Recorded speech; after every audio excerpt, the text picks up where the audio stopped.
Well, guys, today we're gonna discuss some things that you might have to consider before upgrading any part of your PC. So changes to the computer might cause you to upgrade or replace components and peripherals. You must research the effectiveness and cost of both upgrading and replacing. If you upgrade or replace a motherboard, you must consider that you might have to replace some other parts, including the CPU under the heatsink and fan assembly, which is this that you also have to consider, and the RAM. A new motherboard must also fit into the old computer case, and the power supply must support it.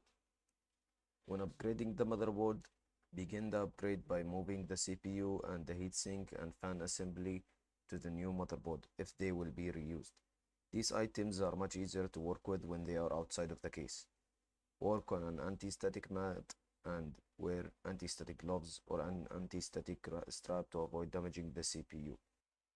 If the new motherboard requires a different CPU and RAM, install them at this time. Clean the thermal compound from the CPU and heatsink. Remember to reapply thermal compound between the CPU and the heatsink. Before beginning an upgrade, ensure that you know where and how everything is connected. Always make notes in a journal to record how the computer is set up. A quick way is to use the cell phone and take pictures of important items such as how components connect to the motherboard. These pictures may prove to be surprisingly helpful when reassembling. To upgrade a motherboard from a computer case, follow these steps. The first step is to record how the power supply, case fans, and case lids and case buttons are attached to the old motherboard. Second is to disconnect the cables from the old motherboard. Then you have to disconnect the expansion cards from the case. Remove each expansion card and place them in anti-static bags or an anti-static mat. The first step is to carefully record how the old motherboard is secured to the case. Some mounting screws provide support, while some may provide an important grounding connection between the motherboard and chassis. In particular, pay attention to screws and standoffs that are non-metallic, because these may be insulators. Replacing insulating screws and supports with metal hardware that conducts electricity might damage the electrical components. Next, remove the old motherboard from the case. Examine the new motherboard and identify where all of the connectors are such as power, SATA, fan, USB, audio, front panel connectors, and any others. Examine the I/O shield located at the back of the computer case. Replace the old I/O shield with the I/O shield that comes with the new motherboard. Insert and secure the motherboard into the case. Be sure to consult the case and motherboard manufacturer user guides. Make sure to use the proper type of screws and don't try to force any screw to fit because this might cause damage to the motherboard. Next, connect the power supply, case fans, case lids, front panel, and any other required cables. So also, through the years, a lot of new CPU models are new in the market. So upgrading CPU is a very common thing. But the new CPU might require a different heatsink and fan assembly. The assembly must physically fit the CPU and be compatible with the CPU socket. Make sure to apply the thermal compound between the new CPU and the heatsink and fan assembly. You can view the thermal settings in the BIOS to determine if there are any problems with the CPU and the heatsink and fan assembly. So the new CPU must fit into the existing CPU socket and must be compatible with the motherboard chipset. It also must operate with the existing motherboard and power supply. Okay, so you might need a new storage or a new drive, maybe for some reasons like increasing the storage space or the hard drive speed. or if you want to install a second operating system or store the system swap file, or maybe even providing fault tolerance or backup the original hard drive. So after you select the appropriate hard drive for your computer, um, you have to place the hard drive in an empty drive bay and tighten the screws to secure the hard drive. So next, connect the drive to the motherboard using the correct cable, then attach the power cable to the drive. Okay, sometimes peripheral devices periodically need to be upgraded. For example, if the device stops operating, or if you wish to improve performance and productivity, an upgrade might be necessary. These are the few reasons that for upgrading a keyboard or a mouse, maybe to change the keyboard and mouse to an ergonomic design, such as those shown in this picture.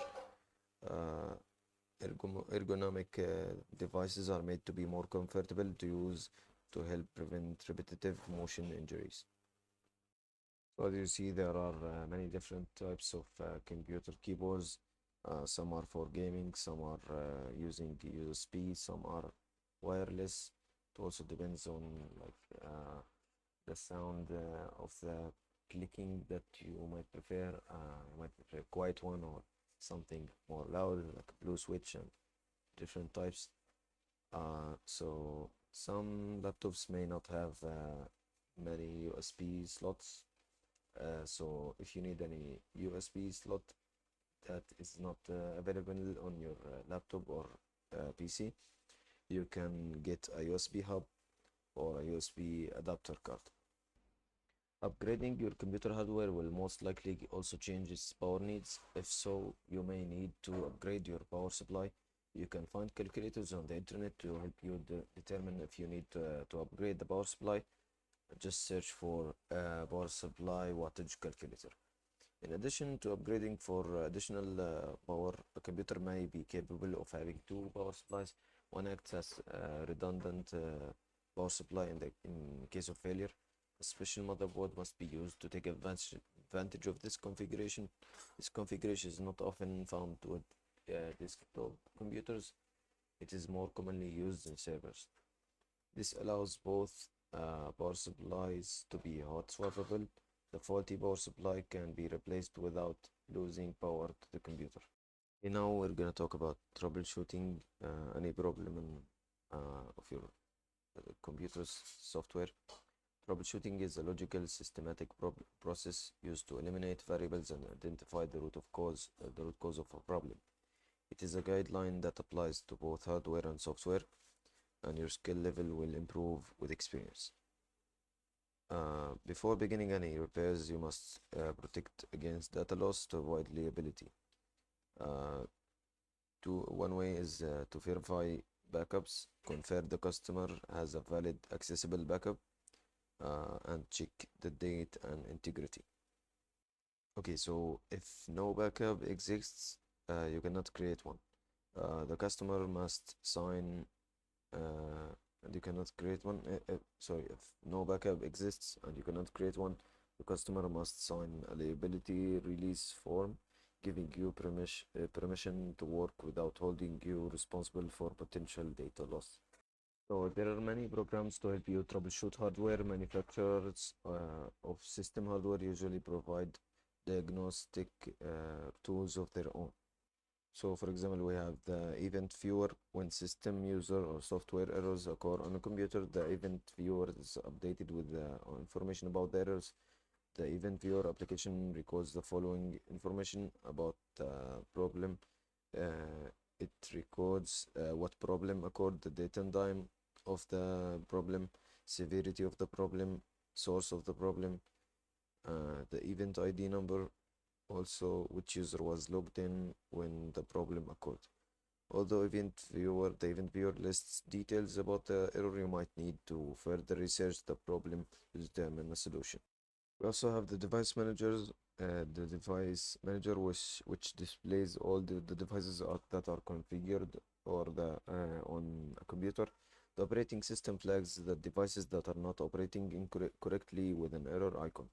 A yellow triangle with an exclamation point indicates that the device is in a problem state. A red X means that the device is disabled, removed, or Windows cannot locate the device. An arrow down means the device has been disabled. A yellow question mark indicates the system does not know which driver to install for the hardware. Okay, so the task manager also is used to troubleshoot the problems. It displays the applications and background processes that are currently running. With the task manager, you can close applications that have stopped responding. You can also monitor the performance of the CPU and virtual memory, view all processes that are currently running, and view information about the network connections. You can determine an exact cause by testing your theories of probable cause at one at a time, starting with the quickest and easiest. The table below identifies some common steps to determine the cause of the problem. Once the theory is confirmed, you then determine the steps to resolve the problem. As you become more experienced at troubleshooting computers, you will work through the steps in the process faster. For now, practice each step to better understand the troubleshooting process. So the common steps to determine cause is first to ensure the device is power on, ensure the power switch for an outlet is turned on, ensure the surge power protector is turned on, ensure the external table connections are secure, ensure that the designated boot drive is bootable. Also verify the boot order in BIOS setup. If you cannot determine the exact cause of the problem after testing all your theories, establish a new theory of probable cause and test it. If necessary, escalate the problem to a technician with more experience. Before you escalate, document each test that you have tried as shown in the work order on screen. Okay, we have some common hardware problems. Sometimes could be in the storage device. Storage device problems are often related to loose or incorrect cable connections, incorrect drive and media formats, and incorrect jumper and BIOS settings. Uh, it could be the problem in motherboard and internal components. These problems are often caused by incorrect or loose cables, failed components, incorrect drivers, and corrupted updates. Power supply and power problems are often caused by a faulty power supply, loose connections, and inadequate wattage. Processor and memory problems are often caused by faulty installations, incorrect BIOS settings, inadequate cooling and ventilation, and compatibility issues. Display problems are often caused by incorrect settings, loose connections, and incorrect or corrupt devices. Quick summary for the troubleshooting process. First is to identify the problem. This is where you gather information. You talk to the user, ask open-ended questions like what problems are you experiencing, and check the computer for error messages and for beat codes. Before doing anything else, you always ensure that the user's data is backed up. Then you're gonna establish a theory of probable cause. Here you start with the simplest issues. Is the device plugged in, the monitor turned on? You list the most likely causes first and more complex ones last. Third, you test theory. Now you test your ideas one by one. If a theory is confirmed, you move to the next step. If your theory is wrong, you go back and establish a new one. Then you're gonna establish a plan of action. Once you know the cause, you plan how to fix it. This might require downloading drivers or ordering new parts. You then implement the solution. Then you're gonna verify functionality after the repair. You turn the system on and make sure everything works, not just the parts you fixed. This also when you implement preventive measures to stop the problem from coming back. Then you're gonna document findings. Finally, you write down exactly what the problem was and how you fixed it. This creates a record that can help you or other technicians solve similar problems in the future.